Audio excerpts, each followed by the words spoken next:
সময় হচ্ছে আমাদের জীবনের আরেক নাম। জীবন এবং সময় এটাকে আলাদা করে দেখার কোনো সুযোগ নেই।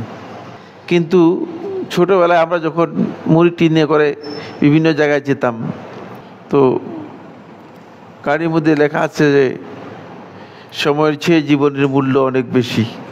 তো এই জাহিল ব্যক্তি এটা জানতো না যে আসলে কোনটা সময় কোনটা জীবন। যেটা সময় সেটাই জীবন, কারণ জীবন থেকে সময়কে আলাদা করার কোনো সুযোগ নেই। যেমন আপনি আপনার ব্যক্তি সত্তা থেকে আপনার রূহকে আলাদা করার সুযোগ নেই। একজন ব্যক্তির ব্যক্তি সত্তা থেকে যদি তার রূহকে আলাদা করা হয় তাহলে এই ব্যক্তির কিছুই নেই। ঠিক অনুরূপভাবে আপনার জীবন থেকে যদি আপনার সময়কে আলাদা করা হয় তাহলে আপনার কিছুই নেই।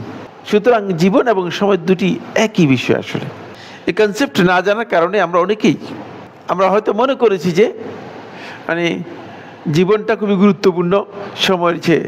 না, সময় এবং জীবন দুটেই একই গুরুত্ব বহন করে থাকে, একই গুরুত্ব বহন করে থাকে। এটা হলো প্রথম বিষয়। এই বিষয়ে আবু হামেদ আল গাজ্জালী রাহিমাহুল্লাহ তাআলা তিনি তার কিতাবের মধ্যে উল্লেখ করেছেন যে এটা হচ্ছে এমন, যেমন আপনার অস্তিত্ব যদি একটা বরফখণ্ডের মতো হয়, এটাকে এখানে রেখে দেওয়ার পর আস্তে আস্তে আস্তে আস্তে গলতে গলতে এক পর্যায়ে গিয়ে কি নিশ্চিহ্ন হয়ে যাবে, বিলীন হয়ে যাবে।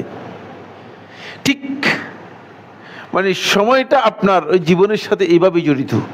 আস্তে আস্তে করে আপনাকে সেটি টেনে নিয়ে যাচ্ছে। আপনি বুঝতে পারছেন না যে আপনি আসলে কোন দিক থেকে আপনি হারিয়ে যাচ্ছেন।